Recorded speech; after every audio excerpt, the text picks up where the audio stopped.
Fala, grande Boa, Edu. boa tarde, Galinho. Eu estou Tudo aqui muito bem? emocionado. Tudo bem, eu estou aqui muito emocionado. É uma satisfação, é um prazer enorme, é um privilégio, tá? Quero te agradecer, sim, do coração mesmo, por você ter tirado esse tempo seu. Eu sei a demanda, aliás, eu não sei, eu não tenho nem noção, né, da demanda que você tem.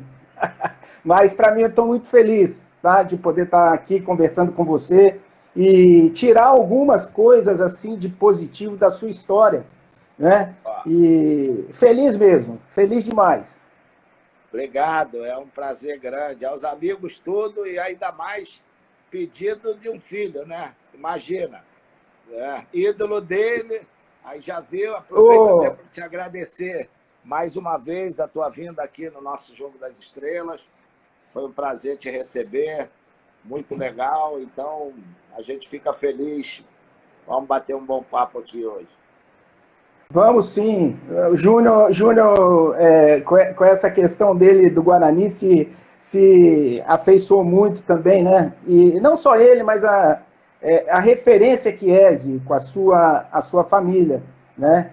Não só de você para frente, mas eu gosto de saber da história, né? Eu gosto de saber da estrutura, porque nada veio fácil assim para você chegar no patamar que você chegou e que você conquista hoje, né? Então, a importância, eu gosto de saber disso, porque eu prezo muito a questão da família, familiar, né? E acompanho várias lives suas, né? E você falando a respeito de família, né? Mas você tem os seus projetos. E a família, a importância da família nesse sucesso seu? Eu tive a felicidade, né, de ter dois pais que me ensinaram muito, né, os valores morais, éticos, educacionais, e que nunca se sacrificaram muito, porque épocas antigas, você ter aí 6 filhos não é fácil, dar escola, alimentação, roupa para todo mundo, não era fácil. O meu pai trabalhou muito para que isso acontecesse. E os filhos justificaram isso, principalmente na coisa que ele mais queria, que era a questão dos estudos. Ele não queria deixar meu irmão mais velho, o Antunes, quando foi para o futebol, ele levou 2 meses para chegar e falar com o meu pai, que estava no Fluminense. E prometeu ao meu pai que ia continuar os estudos. E ele estudava num dos melhores colégios daqui do Rio de Janeiro, que era o Pedro II. E ele era um dos melhores alunos, e sempre foi. Então ele jogou futebol, mas se tornou professor de administração, depois professor de economia. E, inclusive, quando o Júnior estava com problema na escola, ele que dava aula para o Júnior, porque ele que era o padrinho do Júnior. Então, o Edu já teve a situação, o caminho mais aberto, né? Mas e eu mais ainda. Mas uma coisa importante, né? Todos os filhos se formaram, minha irmã é psicóloga, né? Era professora da Gama Filho, o Antunes também, o Nando se formou em, como se diz, jornalismo, e também terminou a faculdade, o Edu, Educação Física, terminou a faculdade, o Tunico, Advocacia, terminou a faculdade, e eu, a Educação Física também, na faculdade. Então, quando meu pai, Deus o levou, os filhos todos bem encaminhados, cumprindo toda aquela promessa feita por nós a ele de que a gente ia fazer o futebol, mas jamais ia deixar de estudar. Então, eu acho que esse para um pai é muito orgulho, e o exemplo dos filhos também, e dos mais velhos, para mim, foi muito importante. E ainda mais que eles foram jogadores de futebol, passaram por momentos maravilhosos e passaram por grandes momentos de dificuldade também. Então, quando eu comecei a jogar, eu peguei tudo aquilo de mão beijada, né? Em nenhum momento, quando comecei a destacar, me deixei levar por isso. sabia que um dia podia virar tudo, podia mudar. Então, a gente não muda a personalidade quando tem um aprendizado como esse, né? É verdade. E essa valorização, né, esse vínculo que cria dentro da família, de um estar sempre vibrando com o outro. E eu tenho certeza que isso também aconteceu na carreira de vocês, né, a sua como atleta. Né? O sacrifício houve, ô Zico, no começo da sua carreira? Muito, um sacrifício grande. E uma cobrança muito grande, porque eles quando jogavam, sempre davam declarações, né, entrevistas, de que o melhor da família estava por vir, que ainda era garoto e tal. E isso também gerou uma certa expectativa quando eu comecei a jogar, ainda mais estando no Flamengo. Mas eles eram muito exigentes. Eu também sempre fui muito exigente comigo mesmo, mas eles eram mais. Então, eu podia fazer 3 gols, desarmar 40 vezes, dar passe para todo mundo fazer. Ele, não, precisava fazer isso, errou aqui, errou ali. E eu falei, tá bom, na próxima vou melhorar, vou tentar fazer. Então, essas cobranças eram muito boas, nunca me deixaram se deixar levar por nada, que é normal no jovem, né? Você se destaca e é normal, às vezes o pavão crescer um pouquinho. E eles não em nenhum momento deixavam isso. Isso, para mim, foi muito importante, porque eles sabiam, porque tinham vivenciado aquilo. Talvez, se a gente não tem esses exemplos dentro de casa, e eu vivi isso de perto com eles, né? Que acompanhava a carreira de todos, e aí, então, isso para mim foi o de mais importante. Então, eu me sacrificava muito para poder atingir um bom nível que o pessoal exigia de mim, né? Então, mas não me arrependo de nada. Tudo que eu fiz foi sempre muito bem dirigido. Eu queria me aperfeiçoar, eu queria melhorar para justamente oferecer o que eu tinha de melhor, né? Deus te dá um talento para você. Se você não ajuda também, aquele talento fica adormecido, né? Eu vejo muito nesse tempo que a gente está passando agora, né? Esse tempo aí que a gente está servindo para a gente aprender, para a gente refletir. Nós temos tido tempo para poder raciocinar e falar assim, como? Outro dia eu estava conversando com pessoas e falei para elas, perguntei para elas o seguinte: vamos dizer que se você e dentro disso que você falou, né? Do dom que Deus dá e que você tem que colocar à disposição dos outros. Se de repente você descobrisse o antídoto para o coronavírus, né? A cura, o que você faria? E tive várias respostas. Assim como também perguntei para a pessoa, falei assim, e se de repente você descobrisse e guardasse isso no armário? Como que o que as outras pessoas pensariam de você? Então tem uma série de coisas de colocar esse dom em benefício dos outros. E é dentro disso, pode ir, vai. Edu, você vê o que é pedido para nós em momentos como esses. Eu vivo num país, não sei se você já conheceu através do futebol, que é o Japão, que é um país maravilhoso, mas tudo isso que é pedido para evitar a questão do vírus, lave as mãos direito, use o álcool gel, né? Use a máscara quando for sair, né? Para não transmitir isso. Chegue dentro de casa, limpe os sapatos, essas coisas todas, higienize tudo. Isso aí é uma situação que acontece no dia a dia no Japão. E isso elimina uma série de vírus, coisas tão simples, que eu acho que podem ser seguidas daqui para frente, independente de ter coronavírus ou não. Você, em qualquer restaurante que você entra no Japão, você tem o álcool gel lá para você limpar as mãos e tal. Às vezes não precisa nem ir no banheiro para lavar as mãos. Tu vai na casa de qualquer pessoa, você tem lá. Ou tem tira o sapato e tem o chinelinho para você entrar lá da própria casa. Então, quando a pessoa está com algum resfriado, ela está espirrando, ela usa máscara, vai para o meio da rua com aquilo e não passa para ninguém. Então, isso tudo é questão de quê? Questão de cultura, questão de educação, e a gente precisa falar isso nesse período. Agora, parou, acabou, vacina e tal, mas no dia a dia é preciso fazer isso, entendeu? Que você vai eliminar uma série de outras coisas. Vamos prevenir, mas eu tive a oportunidade de conhecer esse grande país através de você, porque nós fomos lá em 94 fazer um jogo no Tokyo Dome, né? E foi Kashima, né? Seleção paulista, e eu estava no Guarani jogando, fui convocado para a seleção para poder fazer esse jogo festivo lá no Tokyo Dome.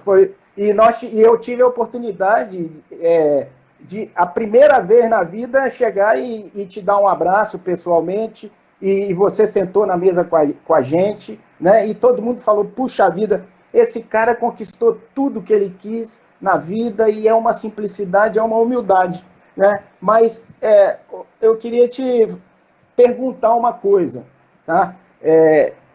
Algum tempo houve alguma coisa que aconteceu que você pensou em desistir de jogar? Parece que foi uma convocação para a seleção que não aconteceu. Seleção olímpica. Seleção olímpica. Porque eu já tinha vivenciado 2 problemas na minha família. Aquele negócio que eu te digo, né? O que é importante, essas experiências. Em 1964, na Olimpíada de Tóquio, o meu irmão jogava no Fluminense, era titular, era o artilheiro e tal. E os dirigentes do Fluminense eram da CBD na época. E foram lá em casa induzir meu pai fazia um contrato com eles de gaveta, e na cara dura disseram, o seu filho só vai para a seleção olímpica se o senhor assinar esse contrato. Meu pai, português brabo daquele, já tinha alguns problemas com o futebol, botou os caras para correr de casa. Eu vi isso, sentado lá em casa. Aí veio a Copa de 70. Em 69, o Edu foi o melhor jogador eleito pela Associação de Cronistas Esportivos. Melhor jogador do Campeonato Brasileiro, que tinha Pelé, Dirceu, Tostão, aquelas feras todas que foram para 70. E não convocaram o Edu. América, pequeno, aquelas coisas todas. Então, foram 2 desilusões muito grandes para a família. Quando chegou em 71, que eu estava na seleção olímpica, a gente ganhou o pré-olímpico e classificamos para a Olimpíada de Munique.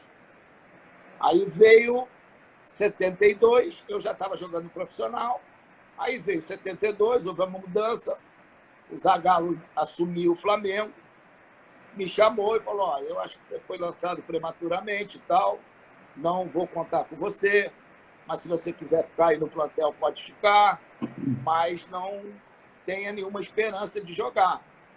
Eu falei, tá bom, eu tinha lá o meu saláriozinho que mantinha e tal. E aí, quando começou a temporada, eu ia todo dia no Flamengo. Chegava lá, naquela época não tinha muitos auxiliares, né? Era só o preparador físico do time e o técnico. E aí treinavam basicamente aqueles 22 jogadores. E às vezes ficava eu e mais alguns lá do lado de fora, a gente botava a roupa, assentado, não treinava, e ficava lá, a famosa baba que a gente chama, né? E aí passou um mês, e quando estava no segundo mês, isso já em fevereiro, o Antoninho, que era o técnico da seleção, foi lá na Gávea e falou comigo, olha, poxa, eu desse jeito eu não posso convocar, porque você nem treinar está treinando, não joga, então eu não posso. E o Flamengo está vendo se você pode voltar para o juvenil. Eu falei, olha, desde que eu não perca essa condição de ajuda de custo que eu tenho, eu não tinha contrato ainda, era ajuda de custo, aí eu volto para lá. Lógico, o Flamengo adorou e tal, e eu voltei para o juvenil, e aí o juvenil na época seria os juniores hoje, né? Então, voltei, fomos campeões, eu fui o artilheiro. Quando chegou a época da convocação, cara, eu, peito de pombo, né? Absoluto, achando que toda a seleção, né? Pô, campeão, artilheiro. O cara mandou eu voltar. Eu voltei. Quando teve a convocação, quando eu cheguei na Gávea de manhã, eu nem prestei atenção na convocação, cara, te juro. E aí aprendi outra lição dali para frente, que era... aí cheguei na Gávea, eu falei, pô, os caras olhando, bom dia, mas no nego meio olhando, né? Pô, sacanagem, fizeram com você. Aí eu falei, o que foi, cara? Ah, você não foi convocado. Cara, eu não fui convocado para a seleção olímpica? Não foi. Eu já estava de roupa trocada, botei a roupa de novo, voltei para casa e falei para o meu pai, ó, pai, eu não jogo mais futebol. Não quero jogar mais bola porque aconteceu isso com meus irmãos, eu não quero passar por isso, vou continuar meus estudos e tal. E aí o Flamengo, meu pai avisou lá e tal, a gente avisou, ó, ele não vai jogar mais e tal, não quer.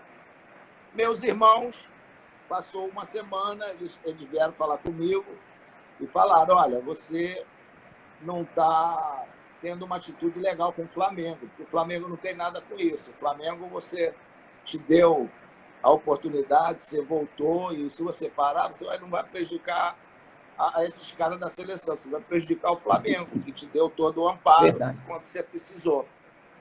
Aí eu raciocinei comigo, eu falei, então tá bom, liguei lá para o Flamengo, eles falaram, pode vir, pode voltar. E aí segui em diante. Então foi a única vez que eu realmente pensei em parar de jogar bola. E o que aconteceu dali para frente? Eu passei aí nas seleções e tal, e, porra, eu já era ídolo, já era titular da seleção, pô, eu ficava ouvindo toda a convocação até chegar, e pior que o meu nome era o último. Porra, letra Z, cacete. Vinha convocação de todo mundo e não vinha o meu, porra. Aí o meu era sempre o último, porra. Então, quer dizer, se eu não tivesse tido esses dois irmãos, meu destino poderia ter sido outro, entendeu? Verdade. Aí é quando entra a família, né?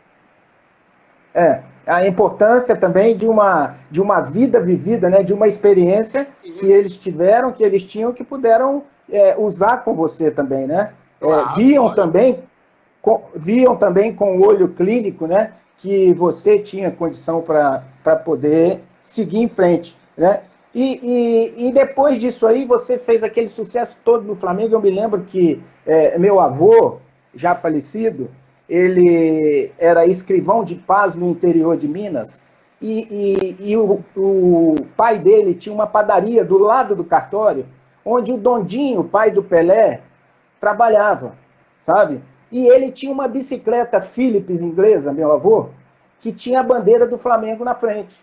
Porque no interior de Minas o pessoal escutava muitos jogos do Rio de Janeiro, né, das rádios do Rio e tal, e se ligava naquilo, sabe? E eu vi aquele time da década de 80, muitas vitórias, muitos títulos conquistados, mas qual é o título que você mais recorda e que você tem mais prazer de recordar? Edu, olha, essa questão da divulgação do Flamengo em Minas é tão forte que muita gente pensa que Juiz de Fora é do Rio de Janeiro. Os caras ficam uma rivalidade incrível, porque porra, tem mais torcedor do Flamengo lá do que Atlético, Cruzeiro. Então é impressionante, né? E do Vasco também, do futebol do Rio. Eu acho que pela proximidade é impressionante. Mas o título que eu mais me recordo, e ainda quando eu vejo o gol eu me emociono ainda, é o de 78, o Carioca, do gol do Rondinelli. Por uma razão, porque aquela geração nossa, ela começou a ser contestada. Então, no caso, Cantarelli, Rondinelli, eu, Júnior, Geraldo, Jaime, e já em 78 a gente teve a vinda do Tita, do Adílio, do Júlio César, do Andrade. E nosso time era um time muito jovem, né? E a gente, em 74, ganhou o título carioca. Mas 75 a gente não disputou, 76 não disputou, 77 a gente não disputou, final. Cara, já estava gerando um certo mal-estar. Ah, será que esses jovens aí, a gente precisa rever isso aí e tal? Então, eu não tenho dúvida que se a gente tivesse perdido aquele Carioca por Vasco, a gente teria tido problemas com alguns daqueles jogadores. E aí, como nós ganhamos, foi um reviver. Né? Pô, não, vamos pensar, agora chegou. E aí, dali em diante, cara, até 83, nós ganhamos tudo. Foram 3 brasileiros, Libertadores, Mundial, 5 Taça Guanabara seguida. Nós ganhamos, em 78, 79, 7 turnos seguidos no Rio. Então, ganhamos mais títulos naquele período ali de 5, 6 anos de que o Flamengo havia ganho em toda a sua história, cara. Então, se o Flamengo, te garanto, se o Flamengo é o que é hoje, foi por causa daquele período, daquela geração, daquela turma que engrandeceu e respeitou muito a camisa do Flamengo. De uma geração, o nosso time de 81, dos 16 que estavam em Tóquio, 11 eram da base. Tinha o time da base. Então, cara, para mim, o jogo mais importante foi esse contra o Vasco com o gol do Rondinelli. Quando eu vejo o gol, eu me arrepio todo ainda. Porque ainda fui eu bater o córner, né? Eu lembro que... Foi. Não, e eu nem sabia. Quando teve o córner, eu estava lá, eu fui, peguei a bola, um fotógrafo tchê, que era amigo nosso, ele me deu a bola, vai lá que está acabando. Quando eu fui para lá, ali na geral, os caras me xingando, vai para a área, vai para a área. E eu bati, o Rondinelli fez o gol, então foi realmente uma coisa meio que inesperada, né? Que eu não era normal bater muito com o escanteio, né? Mas mais uma coisa que eu não sabia que esse jogo era o mais importante. E eu vou te contar uma coisa aqui. Eu jogava futebol de salão no Cruzeiro, eu estava iniciando minha carreira. E nós estávamos, a delegação nossa, todinha atrás do gol que o Rondinelli fez, no meio da torcida do Flamengo, todo mundo vestido com um agasalhozinho azul, vendo aquele jogo. Né? O Rondinelli subiu lá no segundo pau, segundo andar, ganhou do Abel, a bola passou pelo Leão, e eu estava nesse jogo. Então, já é mais uma para a minha história. Mas aí você conquistou tudo, seleção, e depois foi para a Itália, Zico. Como é que foi essa sua... Na realidade, a primeira saída sua, né? Do Flamengo para a Udinese. Foi um momento que eu não queria realmente que isso acontecesse. Porque não tinha nenhum motivo para sair do Flamengo, né? Estava muito bem, já com 30 anos, praticamente, deixa eu fazer as contas aqui, 16 anos de Flamengo já. E só que naquela tinha a lei do passe. Tinha a lei do passe, exatamente. E a lei do passe, ela só te dava liberdade se a gente tivesse 10 anos de clube e 32 de idade. E eu, com 30, estava completando 10 anos de contrato profissional. Então, se eu renovasse o contrato com o Flamengo por mais 2 anos, que era o normal, eu teria passe livre. Quando acabar o contrato, o Flamengo não teria direito a mais nada. E aí o presidente bolou agora, é a hora da gente vender, senão a gente não vai arrecadar nada. E ele me tratou como uma mercadoria. Esqueceu de tudo aquilo que tinha acontecido ali no Flamengo. E aí foi quando eu vi que não havia nenhuma chance de continuar mais trabalhando ali daquele jeito. E aí o Udinese veio, pagou a quantia que o Flamengo pediu, e o Flamengo aceitou. E foi uma experiência gratificante, uma experiência legal. Meus filhos se alfabetizaram lá na Itália. Se tivesse um país que não fosse o Brasil para morar, eu moraria na Itália. Tenho muitos amigos lá, sou muito querido lá, em toda a Itália, não só em Udine.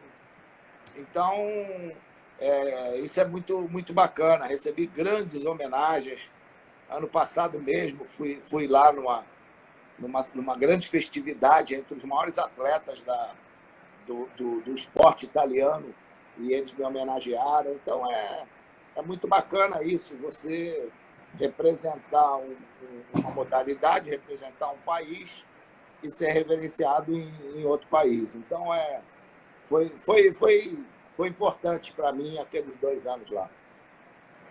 Tão importante para você, né, que rende um retorno seu, que agora, com essa pandemia, você cedeu o seu nome para que você e o Amoroso pudessem fazer a Máscara Solidária, né?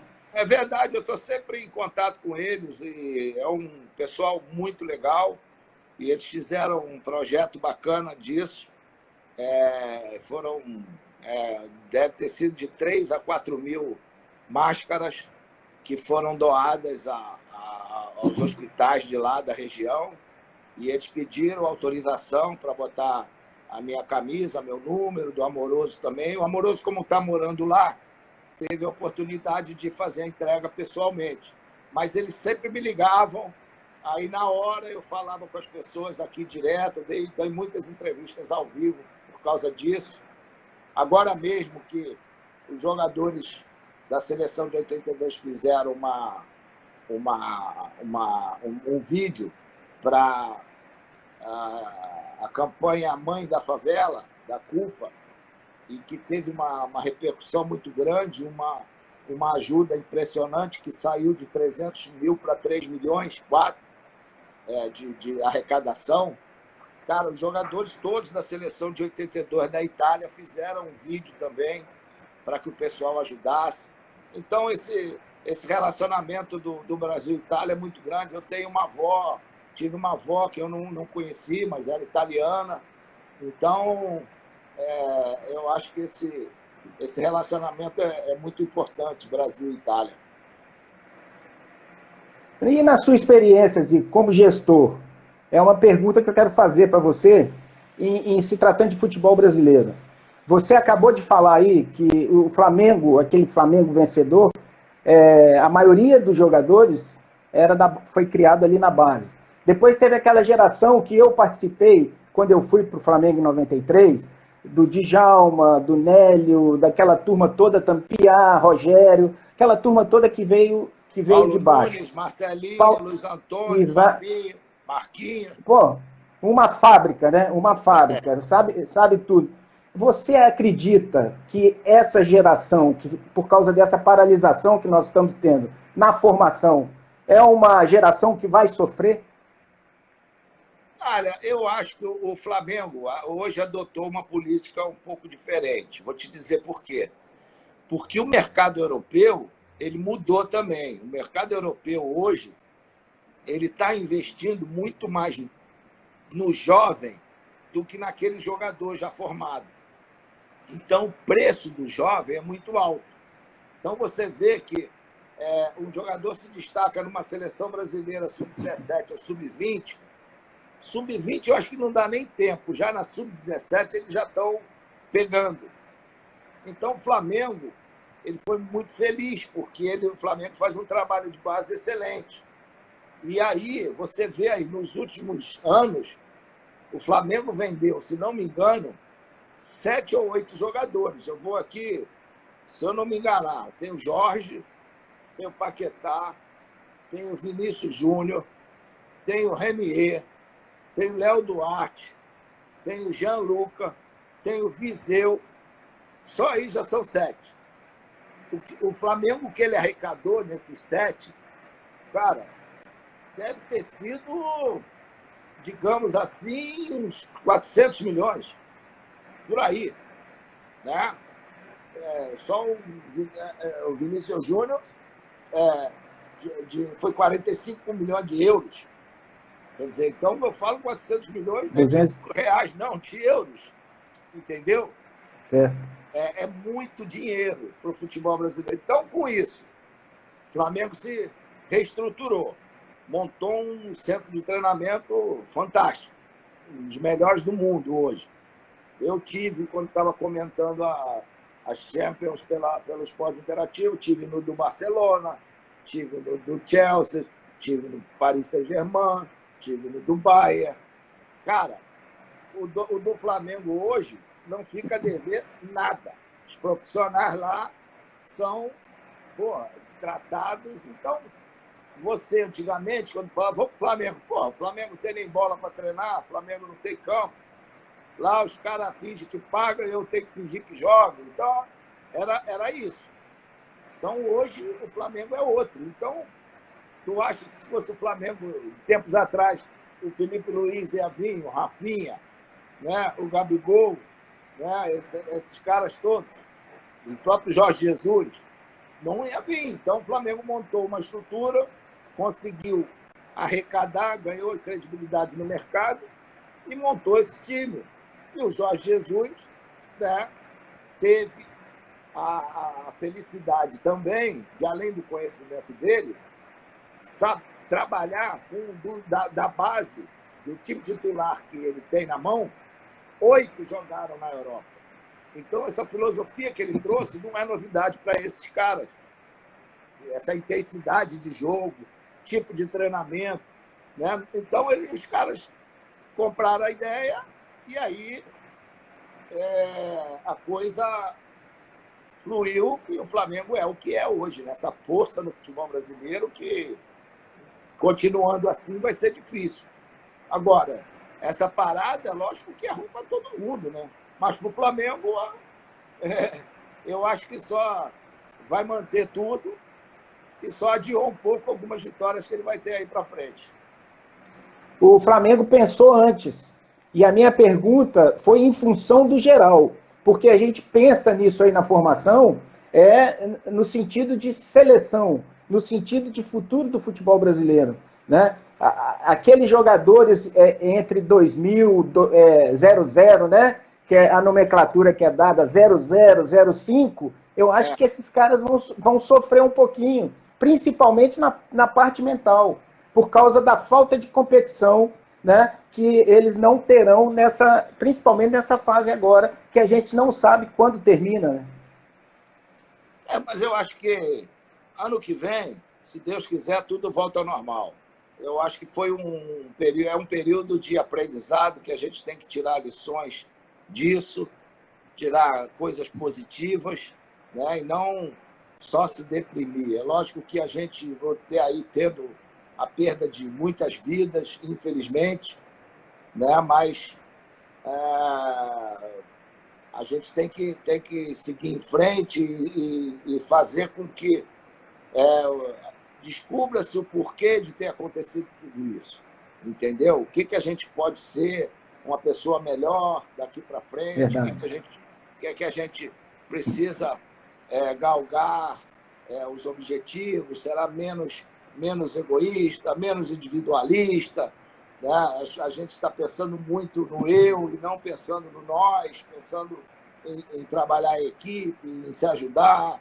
Então, a gente vê muito isso no futebol. Uma das coisas que eu, como técnico, comecei a me decepcionar um pouco é isso, porque todo mundo, né, cada um para si, é difícil você, com uma mentalidade de coletivo, pensar nisso. O cara que quer ficar no quarto sozinho, aí só aparece na hora do almoço, não há conversa entre atletas, não há resenha. Então, eu acho que talvez tudo isso que aconteceu possa ajudar a melhorar as atividades, em haver um entendimento melhor entre as pessoas. O relacionamento é a coisa mais importante de um corpo. É assim na família, né? É assim principalmente no time de futebol, onde você tem cabeças oriundas de vários lugares. Como você disse aí, a mentalidade dos brasileiros que foram para a Europa, vieram agora para o Flamengo, estão somando para os mais jovens, né? E estão abrindo portas. Aqueles jogadores como você e como tantos outros, vamos falar do Ramos, né, no Japão, que foi um primeiro brasileiro que foi para lá abrindo portas numa cultura totalmente diferente, né? E como na Turquia, que também é muito difícil, você teve lá o privilégio também de trabalhar, pegar essa experiência, o negócio mais feroz, né? Então, eu penso dessa forma também, né? Que nós temos que... uma vez me disseram que nós não podemos sair por sair, né? Nós temos que ser luz naquele meio ali que a gente é importante, né? Trazer coisas novas. E é por isso que eu continuo ainda feliz, parei de tremer por estar falando com essa legenda, com essa pessoa maravilhosa. Eu tenho três histórias, uma foi que o Flamengo, com você e com Sócrates, no Maracanã, entregar faixa, o Vitória da Bahia, eu estava no Vitória e fui jogar esse jogo, né? Quer dizer, puxa vida, jogar no Maracanã. A ida do Japão também foi uma coisa muito legal, e o convite para o Jogo das Estrelas. Quer dizer, nós estamos falando aqui de vida, nós estamos falando aqui de alegria, né? Você não chegou aí no Japão com o Guarani, com a base, não? Que tinha o Elano, Edu Dracena, né? Você não estava ainda não, né? Não, o Edu estava lá na época que eu estava, né? Isso aí deve ter sido 92, 90, por aí, né? No início da década de 90. Eu fui lá em 94. Foi. Tinha o Guarani foi campeão da Copa Zico aqui, e o campeão teve o direito de fazer uma viagem ao Japão. Então, teve um outro ano que foi o Vitória, e aí na base do Guarani tinha dois, eu tenho certeza, que eram o Edu Dracena e o Elano. Elano. Eles trabalharam também. Tinha mais gente conhecida, mas esses dois eu lembro bem. Uma geração fantástica do Guarani nesse início dessa, que foi campeão, né, da Copa São Paulo em 94, talvez, né, com alguns outros que chegaram depois. Mas então quer dizer que, devido ao projeto todo, a falta de grana no futebol brasileiro, com exceção do Flamengo, podemos dizer assim, a base ela vai ter que se reinventar? Eu acho que tem, mas a base sempre foi o forte do futebol brasileiro, né? Você vê que alguns times que não eram muito de trabalhar a base passaram a trabalhar. Palmeiras que tem uma bela, digamos, hoje financeiramente está forte também, mas o Palmeiras hoje tem um CT de base que é muito forte. Revela um dos melhores jogadores aí daquele sub-17 que o Brasil foi mundial, era jogador do Palmeiras, se não me engano. Então, eu acho que alguns times, Cruzeiro sempre foi um bom formador, além, lógico, de Vitória, Guarani, que eram times de menor expressão, mas sempre formaram grandes jogadores para o futebol brasileiro. Então, eu acredito que hoje, né, o Flamengo dá esse exemplo. O Fluminense já teve isso também. O Fluminense andou um período que também vendeu muita gente para o exterior. Então, eu acho que o trabalho de base é lógico que ele é fundamental para qualquer equipe. Agora, tem que ter um controle maior, saber a hora de lançar os moleques, saber a hora que a orientação fora do campo para a garotada, porque a gente tem, inclusive nas categorias de base, hoje está surgindo no mundo uma nova seleção que não era muito disso, não, que é a seleção inglesa. A seleção inglesa não era muito de ter bons resultados na base, não. Era normalmente francesa, Alemanha, portuguesa, e hoje a inglesa adotou esse caminho, um tipo de futebol diferente. Então, eu acho que o Brasil tem que estar sempre atento por causa disso, né? E o caso da Alemanha, né? Quando veio na Copa do Brasil, ela passou por um processo tomando pancada, principalmente dentro da Alemanha, apesar de sempre ter jogadores valorosos, jogadores de muita qualidade, né? Mas nessa função de gestor e atleta, tá? Existiu algum hiato aí, alguma dúvida para você nesse aspecto? Ou você pegou e falou, não, eu vou seguir por esse caminho, porque o Kashima estava muito mal, né? Kashima estava muito mal e os caras vieram atrás de você. E você chegou no vestiário e botou ordem na casa. Pode ser assim? Porque o que acontece, né? Você tem que saber o que você vai fazer em algum lugar. Eu, quando fui para o Japão, eu não fui lá para ser ídolo de futebol. de jogar bola, de ganhar troféu, de ganhar prêmio. Eu não fui lá para isso. Eu fui lá para dar uma contribuição ao futebol japonês, à sua formação profissional. O que era ser profissional? O que precisava no Japão mudar para que existisse o futebol profissional? Porque lá o futebol existia, nós tínhamos até jogadores brasileiros que jogavam lá, o caso do Oscar, do Zé Sérgio, do Renato, Paulinho Criciúma, que eram tem contratos profissionais. Só que os japoneses, eles não eram, a maioria não tinha contrato profissional, a maioria trabalhava nas empresas e acabavam com o trabalho de empresa, iam lá treinar. Então, teve que se fazer uma mudança grande. Quando eu cheguei na Sumitomo, que a gente jogava na segunda divisão, eu comecei logo a saber quem é que vai seguir. Agora vocês estão trabalhando aqui, mas daqui para frente, para ser profissional, você tem que se dedicar ao profissionalismo. Então, você não pode ter um trabalho paralelo. E aí, a maioria jovem, não, eu vou para o profissional de futebol, eu vou para o profissional de futebol. Os mais antigos não iam perder aquele tempo todo que eles tinham de trabalho. E a maioria não foi ser profissional. Então, quando chegou no segundo turno, eu comecei a utilizar aqueles jogadores que iam seguir no profissional. Tinham 2 dos mais experientes que eu não abri mão, porque eram muito bons, eu não tinha substituto para eles.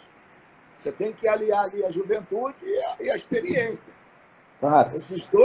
Esses dois hoje trabalham no Kashima, trabalham na federação da região lá e continuaram, pararam saíram da Sumitomo, mas continuaram no Kashima trabalhando. Então, isso foi o fator mais importante, tá? De eu mostrar para eles, o cara que é profissional, ele tem que se dedicar, tem que ter treino de manhã, de tarde, né? Ele tem que ter uma vida regrada. Lá, nego fuma demais, a gente tem que parar, é melhor parar de fumar, né? A bebida, calma, excesso, não pode, que também fumar e beber, o japonês é chegado, entendeu? Eu vi jogadores maravilhosos chegar de porre e você ter que... Teve um que uma vez que acabou tendo um acidente de carro, a gente não podia nem dar de carona para ele, ele tinha que andar de bicicleta, ficou 3 meses sem dirigir. Então, a rigidez lá é impressionante. Há uma disciplina que você tem que chegar. E lá na região, o clube, a empresa, me deu todo o suporte para que eu pudesse implantar tudo aquilo que a gente precisava. E deu certo. E aí os resultados começaram a aparecer e aí todo mundo começou, você está numa cidade de 40 mil habitantes e aí acontece isso tudo, o que está sendo feito lá? Aí o Kashima se tornou uma grande referência para muita gente e seguiram os passos da gente. Apareceram outros grandes nomes depois, da Alemanha, o Lutibasky, o Lineker da Inglaterra, Ramon Dias da Argentina, o Wenger da França, o Rummenigge da Alemanha. Então, o que aconteceu? Cara, o japonês teve orientação de tudo que é escola de futebol e foi crescendo profissionalmente. Hoje, a base da seleção japonesa, você tem 14, 15 jogadores que jogam na Europa, nos grandes times, são titulares. Desde que foi implantado o profissionalismo no Japão, nunca mais o Japão deixou de ir uma Copa do Mundo. É o número 1 da Ásia. Então, a gente fica feliz de ter dado essa contribuição ao futebol, que na pelada você lembra, né? Os caras ruins, tá cheio de japonês aí, nem que falava.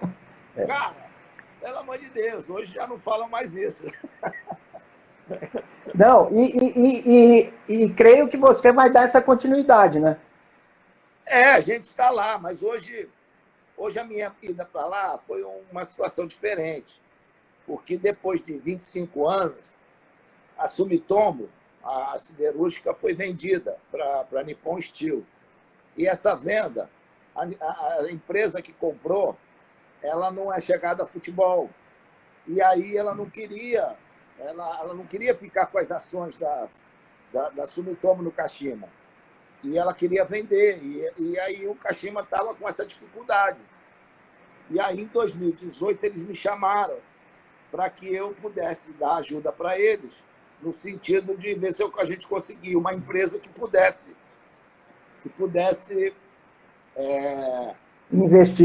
investir e comprar essas ações.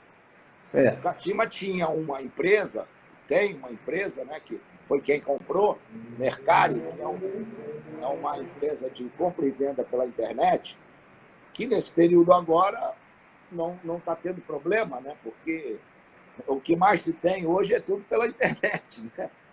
É verdade. E aí, quando eles falaram comigo, foi maio de 2018, era para eu começar em 2019, em janeiro. Só que o time não estava legal, estava numa situação ruim de rebaixamento e tal, de Copa da Ásia. Aí eles me pediram se eu podia, em julho, assumir lá de novo o futebol, na questão de diretor técnico. E aí tá bom, eu vou. E fui em julho, agosto, sei lá. Cara, e dali em diante, falei que os jogadores, chamei na chincha os jogadores, eu falei, olha, cara, Kashima não é um time para você chegar aqui e só passar. Aqui você tem que mostrar alguma coisa. Você não pode estar satisfeito, joguei no Kashima. Você tem que jogar no Kashima para ganhar, cara. Para chegar e marcar a história aqui. E tinha uma geração muito boa, que tinha ido ao Mundial, uma final de Mundial com o Real Madrid, 2 anos antes. Falei, cara, vocês estão no Mundial aí, foram e agora estão aí nessa situação. Não pode, cara. Vocês desaprenderam a jogar. E aí a coisa começou a funcionar. Os caras começaram a se dedicar, dentro do campo, fora. E aí as vitórias começaram a aparecer. E graças a Deus a gente foi campeão da Ásia e fomos ao Mundial de novo. Então, cara, esse cara da Mercari comprou essas ações, se empolgou com aquilo e comprou. E ele hoje é o presidente da Kashima. É lógico que, infelizmente, daquele time a gente perdeu 5 jogadores, 4 para a Europa. E lógico que você fazer uma mudança de um momento para o outro é muito complicado. O time, mesmo assim, apesar de não ter ganho o título, mas disputou final, 2 semifinais e uma quarta de final, fez uma boa temporada. E em 2019, 2020 mudou tudo. Eu levei lá o Zago, né, que está fazendo um belo trabalho no Brasil, a comissão técnica dele, mudanças de jogadores. E aí deu essa pandemia, vamos ver agora. O time realmente teve mudança assim de 11, 12 jogadores. E agora vamos ver como é que vai ser esse ano, né, para ver se o pessoal encaixa direitinho para poder voltar a ter resultado. Né? Enfim, você não tem tempo, porque a família fica, você vai, né? Aliás, nós somos teimosos, né? Nós gostamos, né, às vezes, de continuar a carreira, né? Porque a vida inteira se dedicando, treinamento, viagens e tudo, e agora você, com esse objetivo, acima de tudo, né? Vamos dizer assim, de gestão, né? Você não pensaria em fazer esse tipo de trabalho no Brasil, Zico? É difícil, eu tentei, né? Tentei com o CFZ do Rio, mas fui impossibilitado, fui muito prejudicado, perdi muito. Infelizmente, as pessoas aqui, algumas delas, não gostam que você ande corretamente. Então, você precisa ficar na mão deles, em termos principalmente de federação e tal, e eu tive muitos aborrecimentos. E aí, preferi largar tudo melhor. E uma pena, né? Porque você conhece bem, a gente tem uma infraestrutura fantástica. Até nisso, gente que não tem a federação liberava e a gente que tinha estava sempre impondo alguma coisa. Então, era muito complicado você dar murro em ponta de faca e eu cheguei no meu limite. Então, eu, até lá no Japão, achava que ano passado ia terminar tudo, mas o próprio presidente dessa empresa pediu que eu ficasse mais um ano, porque a gente já está numa certa idade, quer curtir família, estava com algumas coisas aqui no Brasil já acertadas, mas Kashima é uma coisa diferente na minha vida, né? Então, a gente tem horas que não dá para dizer não lá. Vamos ver, o meu compromisso é até dezembro, vamos ver o que eles pretendem daqui para você. Sem dúvida, eu nem esperava mais que voltasse para lá, mas aconteceu e aconteceu numa situação boa e vamos ver como é que vai ser daqui para frente. É impossível ficar lendo todas as perguntas que faz aqui, é um negócio tremendo, cara. Eu não tenho noção aqui, mas um especial eu consegui ver aqui, o doutor Marco Ladeia, lá de Itabuna, flamenguista sadio. Ele te pergunta, Zico, qual é a diferença dos atletas da sua época, em todos os aspectos, para os atletas de hoje? Eu acho que é essa questão da individualidade, né? A gente vivia mais em grupos e hoje acho que eles andam muito isolados, né? Cada um acaba ali o treino, vai passar. A não ser algumas festas especiais que eles estão juntos, a gente não. A gente gostava sempre de estar todo mundo junto, na própria concentração, era mais aberta. Então a gente conhecia as histórias um do outro e tal. E